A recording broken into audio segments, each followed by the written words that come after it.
Brother வணக்கம். வணக்கம்ண்ணா. உங்களுடைய பெயர் நம்மளோட கட்டுத்தர அமைஞ்சிருக்க இடத்த நம்ம வியூவர்ஸ்க்காக கொஞ்சம் சொல்லுங்க.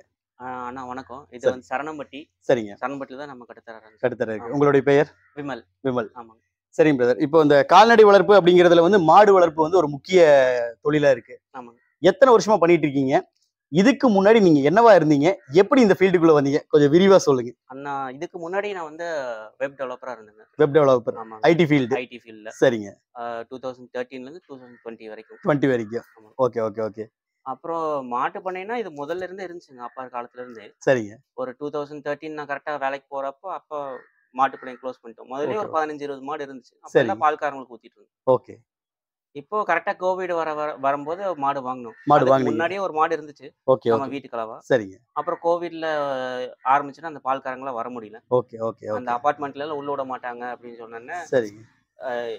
எல்லா கஸ்டமர்ஸ் எல்லாம் இங்க வர ஆரம்பிச்சிட்டாங்க. இங்க வர ஆமா. ஆரம்பிச்சிட்டாங்க. டைரக்டா மாடு நம்ம கிட்ட இருக்கு வந்து ஓகே ஓகே.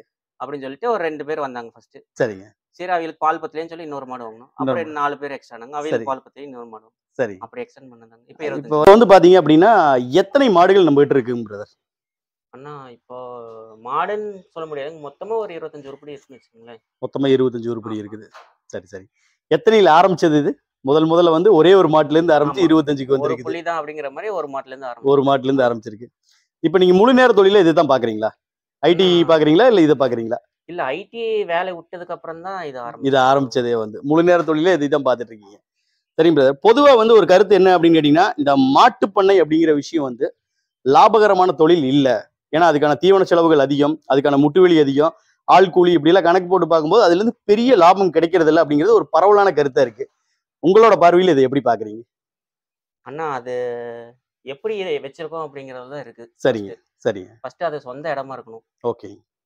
அதுல நம்மளுக்கு வாடகை மிச்சம். சரிங்க. அப்புறம் நம்ம மேவு வந்து நம்ம காட்டுல இருந்து வர மாதிரி இருக்கும். ஓகே. நம்ம மேவு தீவனம் தான் ஜாஸ்தி செலவாகும். சரிங்க. அதை நம்ம கட்டுப்படுத்தினாலே பாதி லாபம் நம்மளுக்கு.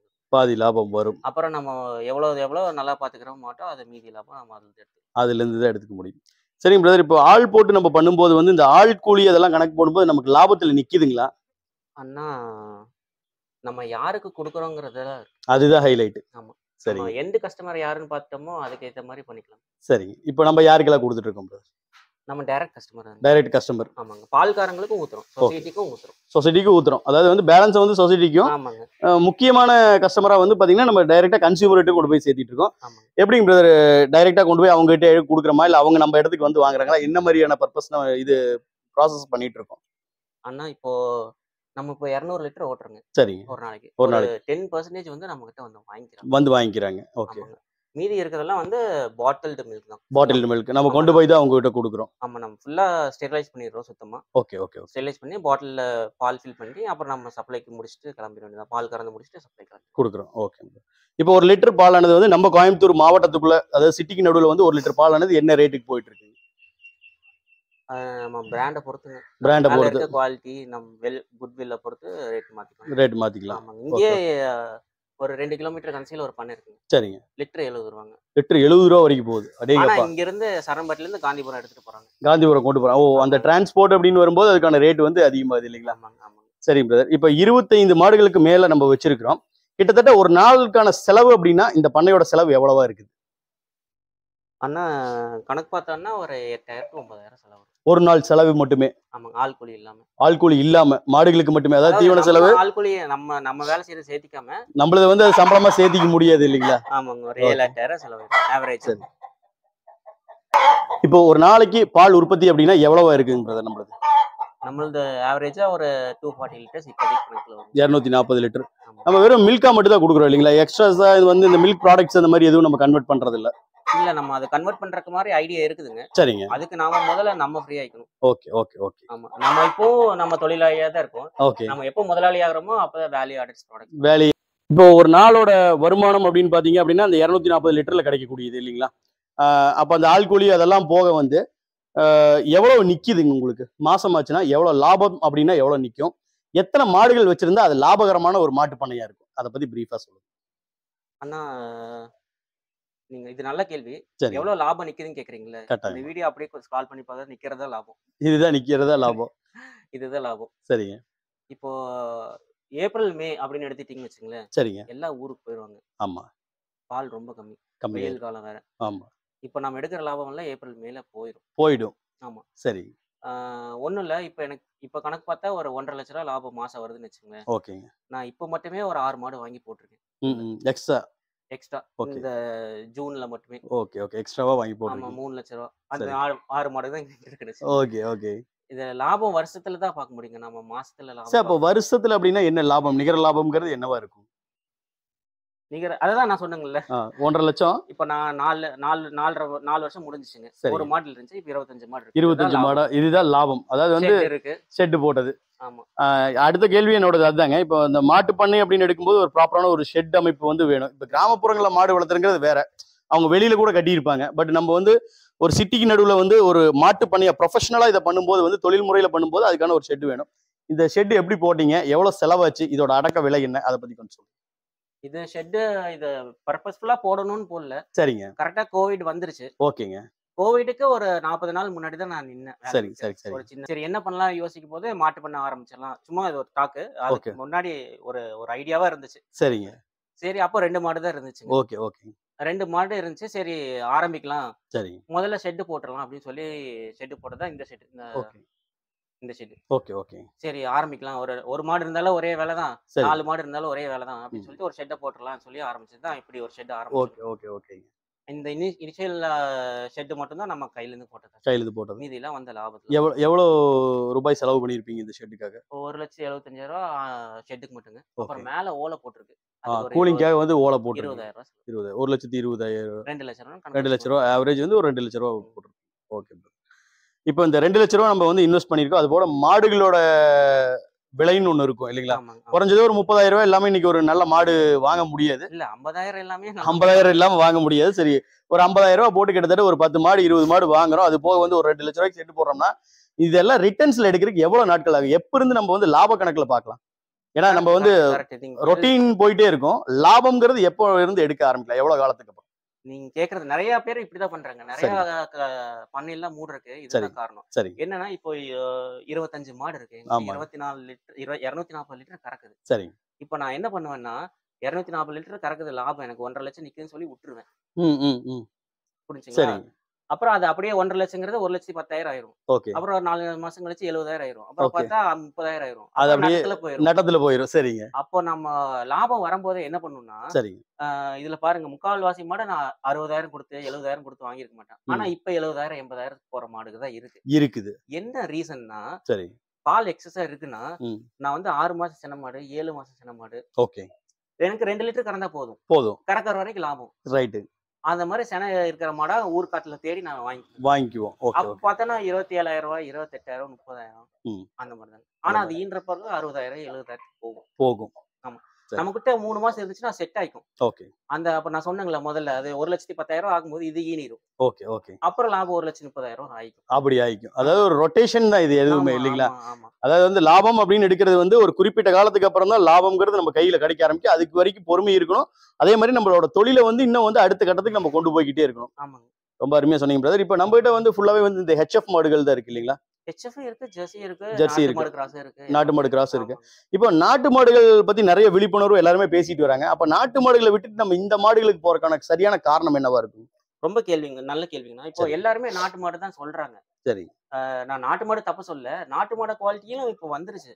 நிறைய லேபரட்டரிஸ்ல பாத்துங்க. சரிங்க. நாட்டு மாடோட குவாலிட்டி இதுல குடுக்குறாங்க. ஆமா ஹெச்எஃப்லயும் கொடுத்துட்டு இருக்காங்க. ஆனா அது என்ன 1,20,000 1,30,000 கொடுத்து வாங்க வேண்டிய மாடா இருக்கு. Okay okay. அதுக்கு பயந்துட்டு தான் யாரும் வாங்குறது இல்ல. அதுக்கு பதில் இது வாங்கிக்கலாம். ஒரு 50,000 60,000 இருந்ததுன்னா ஒரு முதல்ல அது ஓகேங்க, அதோட குவாலிட்டி இல்லன்னு சொல்லலாம். இப்போ அதுக்கு ஈக்குவலா குவாலிட்டி வந்துருச்சு. இதுலயும் கொண்டு வந்துட்டாங்க. இது ஒரு மித்த மாதிரி ஆயி போச்சுன்னு வச்சுங்களேன். சரிங்க பிரதர். இப்போ வந்து இந்த ஹெச்எஃப் மாடுகள் இருக்கு, கலப்பின மாடுகள், மொத்தமா கலப்பின மாடுகள் எடுத்துக்கலாம் நம்ம கிட்ட. இதோட அந்த கிரீம், அதாவது வந்து அந்த இது சொல்லுவோம் இல்லைங்களா, பால்ல இருந்து நம்ம பிரிச்சு ஃபேட் லெவல், அது எவ்வளவு பெர்சன்ட் இதுல இருக்கும் எப்படி? ஏன்னா நம்ம சொசைட்டிக்கு ஊத்துறோம் இல்லைங்களா? சொசைட்டிக்கு ஊத்துறோங்க. சரிங்க. இப்போ நம்மளுக்கு தெரிஞ்ச ஒரு கம்பெனி இருக்குங்க. ஓகேங்க.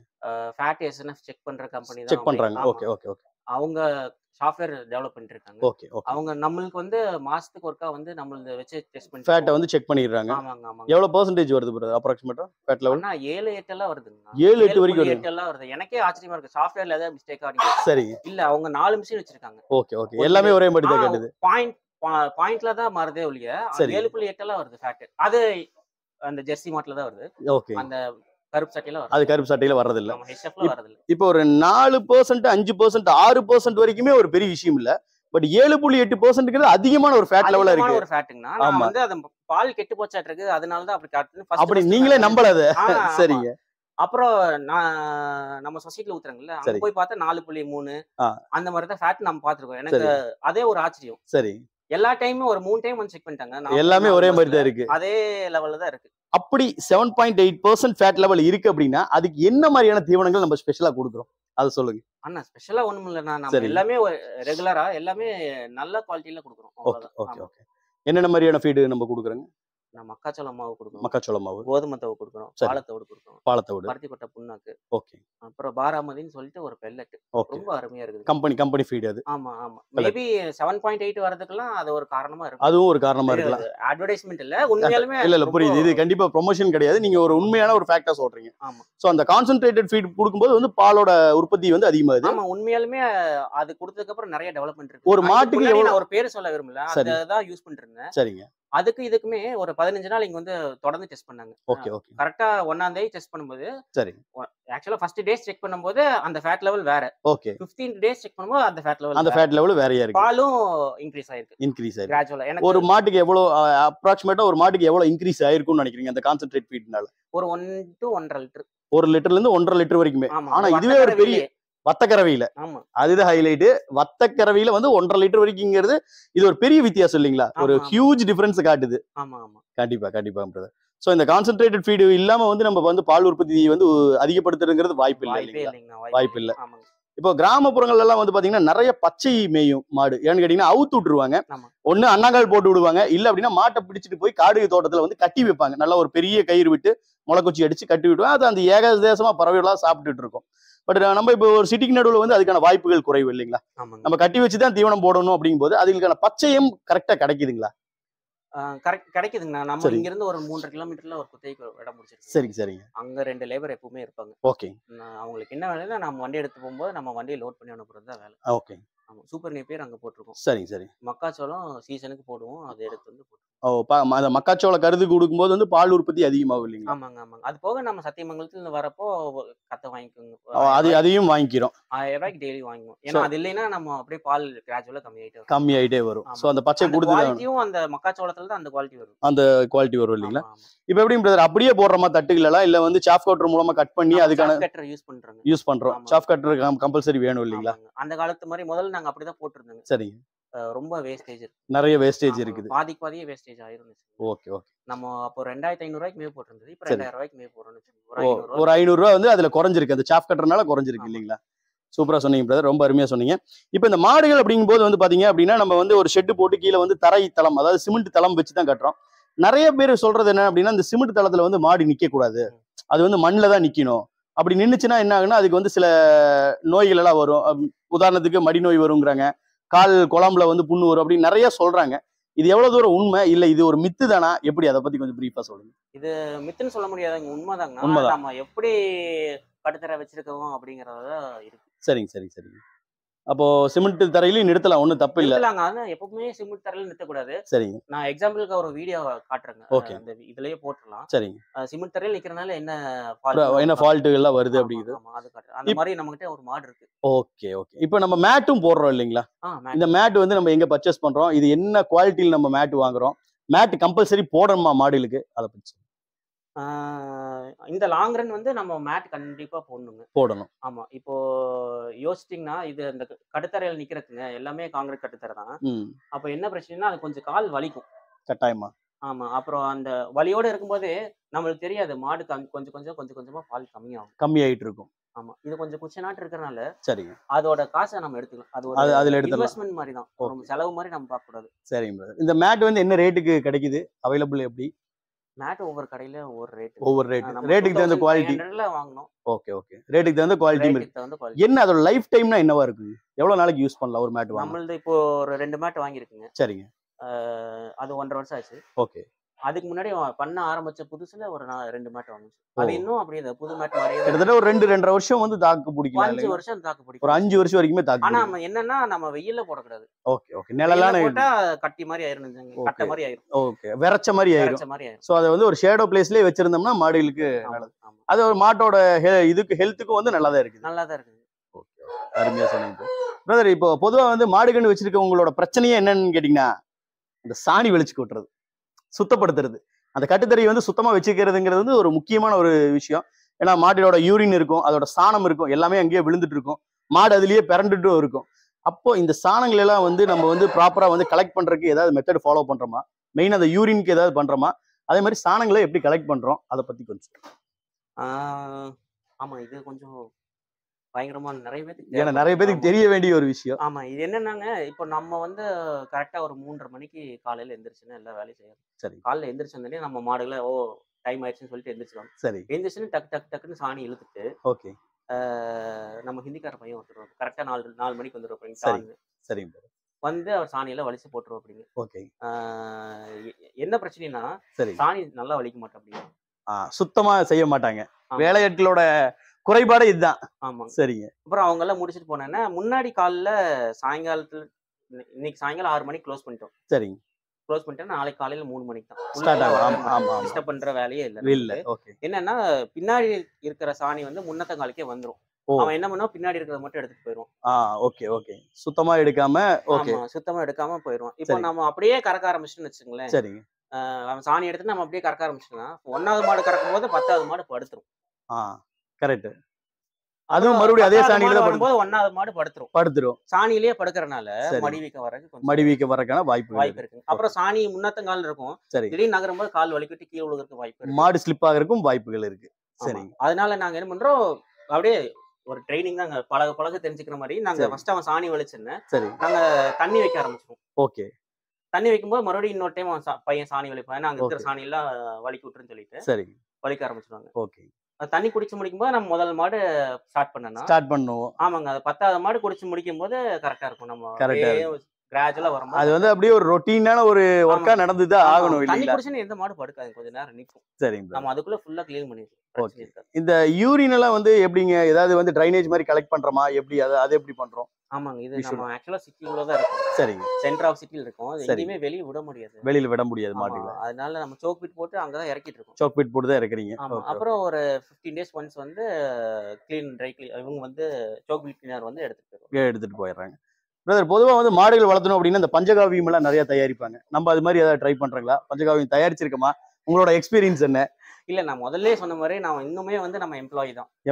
நம்ம எப்போ முதலாளி ஆகிறோமோ அப்பதான் அடுத்த லெவல் ட்ரை பண்ணுவோம். எக்ஸ்பெரிமெண்ட் எல்லாம் பண்ண முடியும். இன்னைக்கு முதலாளி ஆயிட்டோம், நான் இன்னைக்கு நினைப்போம் நாளைக்கு ஆள்காரங்க வர மாட்டாங்க, நம்ம திருப்பி எம்ப்ளாயி நம்ம தான் வேலை செய்யற மாதிரி இருக்கும்.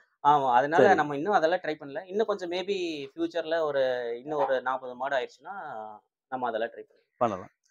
இப்போ காலையில 3 மணிக்கு நீங்க வந்து பால் கறக்க ஆரம்பிக்கிறீங்கன்னு சொன்னீங்க. ஒரு 25 மாடுகளுக்கும் பால் கறந்து முடிக்கிறதுக்கு குறைஞ்சபட்சம் எத்தனை மணி நேரம் ஆகுது?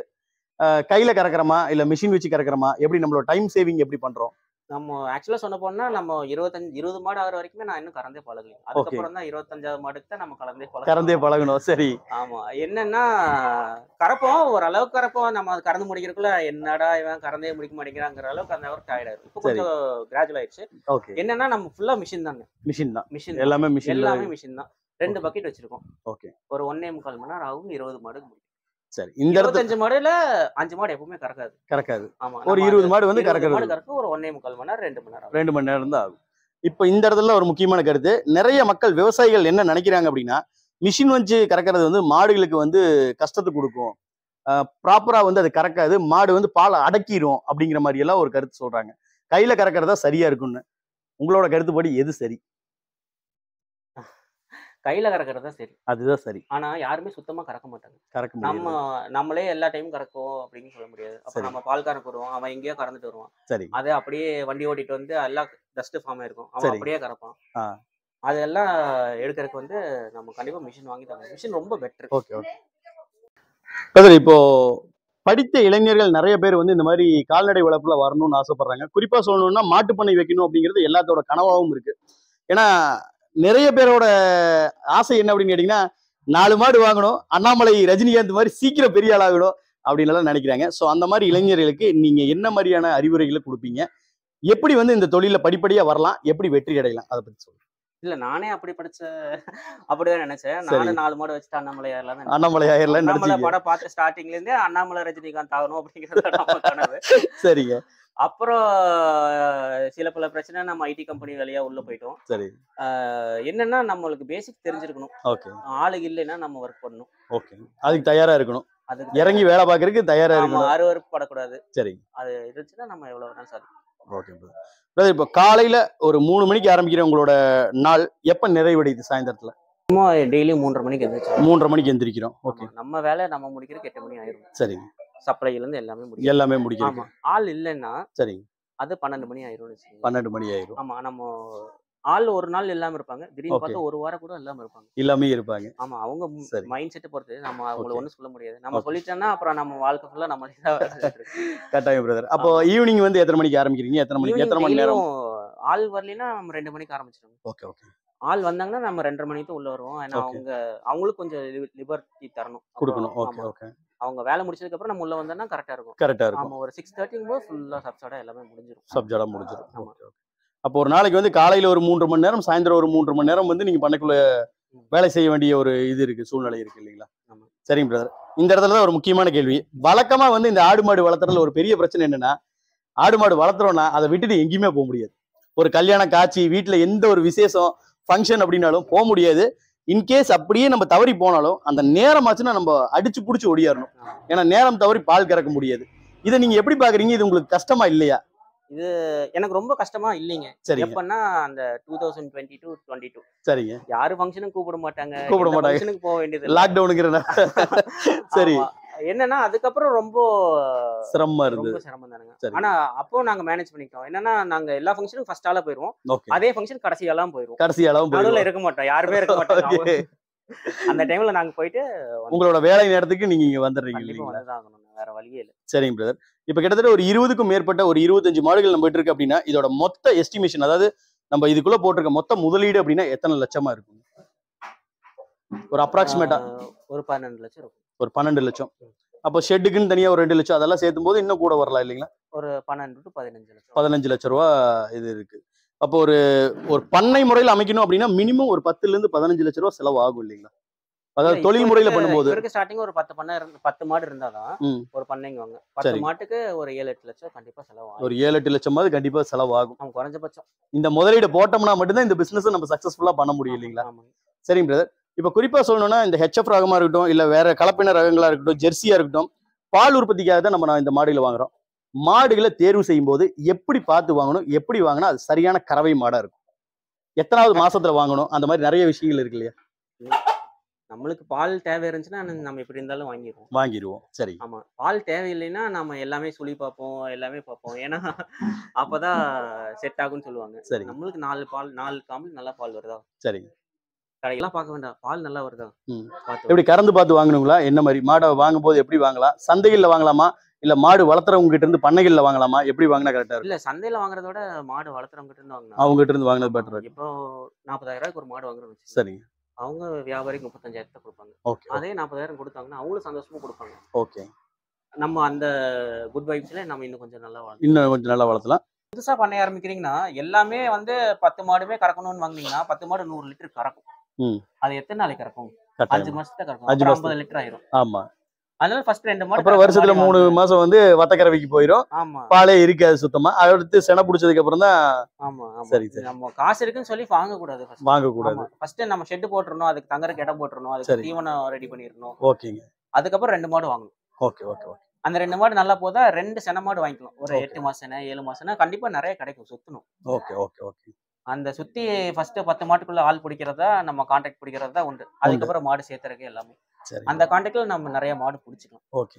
இப்ப நாட்டு மாடுகள் அப்படின்னா வந்து காளையோட இனச்சேர்க்கை பண்ணி நம்ம வந்து கன்றுகளை உருவாக்குவோம். இதே வந்து இந்த மாதிரி கலப்பின மாடுகள் அப்படின்னா ஊசி மூலம் தான் இல்லைங்களா? இன்செமினேஷன் தான், அதுல தான் பண்றோம் இல்லைங்களா? அது எப்படிங்க இந்த கலருக்கு இந்த நிறம் தான் வேணும் அப்படிங்கிற மாதிரி கேட்டு ஏதாவது வாங்குவோமா, இல்ல அவங்களா வெட்டினரியன் கொடுக்கறத வந்து நம்ம இது பண்றோமா? இல்ல நம்ம என்ன வேணும் கேக்குறோமோ அது வெட்டினரியன் என்ன நிறம் வேணுங்கிறத அவங்க கிட்ட கேட்டு வாங்கிக்கலாம். நம்ம பண்ணைய ஆரம்பிக்கிறோம். இப்போ மாடு பண்ணை அப்படிங்கும் போது வந்து பாத்தீங்கன்னா மாடுகளுக்கும் சில நோய்கள் எல்லாம் வருது. மடி நோயிலிருந்து, கால் குழாம்புல வர அந்த புண்ணுல இருந்து, இன்னும் அம்மை போடும், நிறைய விஷயங்கள் வரும். அப்போ இந்த வாய்ச்சப்பை குறிப்பா சொல்லணும், அந்த வாய்ச்சப்பை இந்த மாதிரி நிறைய நோய்கள் வரும். இதுக்கான மருந்து ட்ரீட்மெண்ட் எல்லாம் எப்படி நீங்களே பண்ணிடுறீங்களா, இல்ல ஒரு வெட்டினரியன் வச்சு கால்நடை மருத்துவர் மூலமா பண்றீங்களா, எப்படி பண்றீங்க? இது ஒண்ணுங்க, நம்ம நிறைய இடத்துக்கு போறோம் ஸ்டார்டிங்ல. சரி. அப்ப நிறைய இடத்துக்கு போகும்போது என்னன்னா, போற இடத்துல அம்மா இருக்கும். ஓகே. நம்ம சும்மா பார்த்துட்டு வந்துருவோம். உள்ள நம்ம அப்படியே வந்துட்டு நம்ம மாட்டு கொட்டிக்கும். ஸ்ப்ரெட் ஆயிரும். ஓகே. இது நான் ஃபர்ஸ்ட் அம்மா வருதுங்களே, அப்போ வந்து நான் ஆக்சுவலா அந்த இடத்துக்கே போல. சரி. நம்ம வியாபாரி தான் அங்க போயிட்டு இருந்தாரு. நான் அவர் கூட பேசிட்டு அம்மா இருக்குன்னு சொல்லிட்டாரு. வந்து பார்த்துட்டு அவர் கூட பேசிட்டு டீ எல்லாம் சாப்பிட்டு வந்துட்டேன். சரி. 3வது நாள் இங்க அம்மா வந்துருச்சு. அம்மா இங்க வர ஆரம்பிச்சிருச்சு. ஓகே. அப்புறம் தான் யோசிச்சேன், அந்த அளவுக்கு பரவிக்கும். அதனால அம்மா வரப்போ நம்ம எங்கேயுமே அந்த சீசன்ல வந்து நம்ம எங்கேயுமே போக கூடாது. மாடுகளே வாங்க கூடாதுன்னு வச்சுங்க. பரவாயில்ல 5 லிட்டர் கம்மியா கறக்குதுன்னா பரவாயில்லன்னு சொல்லிட்டு நம்ம கஸ்டமர் நல்ல கஸ்டமர்ஸ், எல்லாருமே நல்ல கஸ்டமர். நீங்க சொல்ற மாதிரி சொன்னா எல்லாம் புரிஞ்சுக்குவாங்க. சரி. அதனால நீங்க அதை அப்படியே கிராஜுவலா கொண்டு போயிடணும். ஓகே. அதுக்கான ட்ரீட்மெண்ட்னா ஒரு வெட்டினரியன் கூப்பிடுறது பெஸ்ட்ங்களா? வெட்டினரியன் கூப்பிடுறது பெஸ்ட். ஓகே. நம்ம பண்ணையில அதான் பண்ணிட்டு இருக்கோம். அம்மா வரக்கு முன்னாடி நம்ம என்ன வேணா பண்ணலாம். வந்ததுக்கு அப்புறம் நம்ம கண்டிப்பா வெட்டினரியன் கூப்பிட்டு தான் ஆகணும். ஆமாங்க. அப்புறம் நம்ம இங்க வெட்டினரி ஹாஸ்பிட்டல் பக்கத்துல தான் இருக்கு. ஓகே. வாய்ச்சப்ப டைம் அவங்களே வந்துருவாங்க. நம்மளது வாய்ச்சப்ப வரது ரொம்ப கடினம். ஏன்னா நம்ம வெளியே போறதே இல்ல. பெருசா மாடு வெளியில போறது, அதனால வாய்ச்சப்ப கம்மிதான். இருந்தாலும் நம்ம வரும்போது ஆன்டிபயோட்டிக்ஸ் எல்லாம் கொடுத்துறோம். Okay brother. இந்த மாடுகளுக்கான தடுப்பூசி அந்தந்த நேரத்துல கொடுக்கணுங்களா, அது அவசியம் தானா? ஆமாண்ணா, கண்டிப்பா கொடுக்கணும். எல்லா தடுப்பூசிகளும் வந்து அந்தந்த டைம்ல பூஸ்ட் அப் இது கொடுக்கணும். Okay brother. இப்போ ஒரு குடும்பம் புதுசா மாடு வாங்கணும், வளர்த்தணும்னு நினைக்கிறாங்க. அவங்க வந்து தொழில் முறையில இதை வந்து ஒரு மாட்டு பண்ணையை கன்வெர்ட் பண்ணணும்னு நினைக்கிறாங்க. அப்ப எத்தனை மாடுகள் ஆரம்பிக்கலாம், எத்தனை லிட்டர் பால் கறந்தா அவங்களுக்கு வந்து அது ஒரு லாபகரமான தொழிலா இருக்கும்? ஆமா, இப்போ கரெக்ட் தான். இப்போ நீங்க குடும்பமான்னு சொல்லும்போது எல்லா குடும்பமே வேலை செய்யணும். இப்போ இங்க பாருங்க, நம்மளது வந்து 2 ஹிந்திக்காரங்க, சரிங்க, 2 தமிழ்காரங்க தோட்டத்தில் இருக்காங்க. அவங்க எல்லாருமே இருப்பாங்க. ஓகே. அவங்க இல்லைனாலும் வேலை செய்யறதுக்கு நம்ம ஒய்ஃப் வேணும், அம்மா வேணும், பால் ஊத்துறதுக்கு வீடுகள்ல வேணும், பால் மாடு கறக்கிறதுக்கு. சரி. எல்லாருமே வேலை செஞ்சா பண்ண லாபகரமா போகும். ஆமா, அதுக்கு நீங்க 10 மாடு இருந்தாலே போதும். 10 மாடு இருந்தாலே போதும், லாபம் தான். ஒரு எத்தனை லிட்டர் கறந்தா அது சுமாரா ஒரு தொழில் வாய்ப்புக்கான ஒரு இதா இருக்கும்? ஃபர்ஸ்ட் அது நம்ம யாருக்கு கொடுக்குறோம். பால்காரன் கறக்கிற மாதிரி இருந்துச்சுன்னா 15 லிட்டர் ஆவரேஜா ஒரு மாடு கறக்கும். அப்போ 10 மாடுங்கும் போது ஒரு 150 லிட்டருங்கிறது ஒரு கணக்கு சப்ளை பண்ற மாதிரி இருந்தா 10 லிட்டர் கறந்தா போதும். 10 லிட்டர் கறந்தா போதும். அப்போ ஒரு 10 மாடுக்கு ஒரு 100 லிட்டருங்கிறது கணக்கு எடுத்துக்கலாம். ஆமா, நம்ம அது சப்ளை பொறுத்து நம்ம அதுக்கு ஏத்த மாதிரி மாத்தலாம். சரிங்க பிரதர். இவ்வளவு நேரம் வந்து பாத்தீங்கன்னா பிரதர், நம்மளோட மாட்டு பண்ணை பத்தி ரொம்ப சிறப்பா சொன்னீங்க. என்ன மாதிரி விஷயங்கள் நம்ம பண்ணிட்டு இருக்கோம், அடுத்ததா வந்து என்ன பண்ண போறோம் அப்படிங்கறத பத்தில பேசணும். பாத்தீங்க அப்படின்னா, இந்த மாடு வளர்க்குறவங்களுக்கு வந்து இது வந்து கண்டிப்பா வந்து ஒரு உபயோகமான ஒரு தகவலா இருக்கும். புதுசா வந்து ஒரு மாட்டு பண்ணை ஆரம்பிக்கணும், அதுவும் வந்து கிராமப்புறங்கள் இல்லாம நகர்ப்புறங்கள்ல ஒரு சிட்டியில வந்து ஆரம்பிக்கணும்னு நினைக்கிறவங்களுக்கு உங்களோட அனுபவம் எல்லாமே வந்து ஒரு பாடமா இருக்கும். இன்கேஸ் அவங்களுக்கு ஏதாவது ஒரு சந்தேகம் இருந்தது அப்படின்னா உங்களுடைய கான்டாக்ட் நம்பருக்கு கொடுக்கலாங்களா? அவங்க உங்களை தொடர்பு கொண்டு சந்தேகங்களை வந்து விளக்கம் கேட்டு தெரிஞ்சுக்கலாமா? தெரிஞ்சுக்கலாம். கட்டாயமா கொடுத்துடலாம் இல்லைங்களா? ரொம்ப நன்றி பிரதர். இன்னைக்கு வந்து பாத்தீங்க அப்படின்னா ஒரு 25 மாடுகளா இருக்கிற நம்மளோட மாட்டு பண்ணை எதிர்காலத்துல இன்னும் அதிகமா 100 மாடுகளுக்கு மேல பெருகணும் அப்படின்னு சொல்லி நம்ம பண்ணைக்காரன் குடும்பத்தின் சார்பா என்னோட வாழ்த்துக்களை தெரிவிச்சுக்கிறேன். நான் வந்து ஆக்சுவலா முதலாளியா இருக்கணும்னு நினைச்சீங்க, அப்பதான் 100 மாடு பண்ண முடியும். சரி, இதே ஜாஸ்தி தாங்க. நம்ம இதுவே ஜாஸ்தி தான் இருக்கிற வரைக்குமே இதே ஜாஸ்தி தான். ஓகே. நம்ம எப்போ முதலாளி ஆகிறோமோ அப்போ 100 மாடு இருக்கணும். கண்டிப்பா அப்பதான் முதலாளி ஆக முடியும். நீங்க அந்த முதலாளி ஸ்தானத்துக்கு வருவீங்க அப்படின்னு சொல்லி வாழ்த்துக்களை நான் தெரிவிச்சுக்கிறேன். ரொம்ப நன்றி பிரதர். உங்களுக்கு இந்த வீடியோ பிடிச்சிருந்தா லைக் பண்ணுங்க, ஷேர் பண்ணுங்க, கமெண்ட் பண்ணுங்க. மறக்காம சப்ஸ்கிரைப் பண்ணிடுங்க. பக்கத்துல இருக்கிற பெல் பட்டனை கிளிக் பண்ணிடுங்க.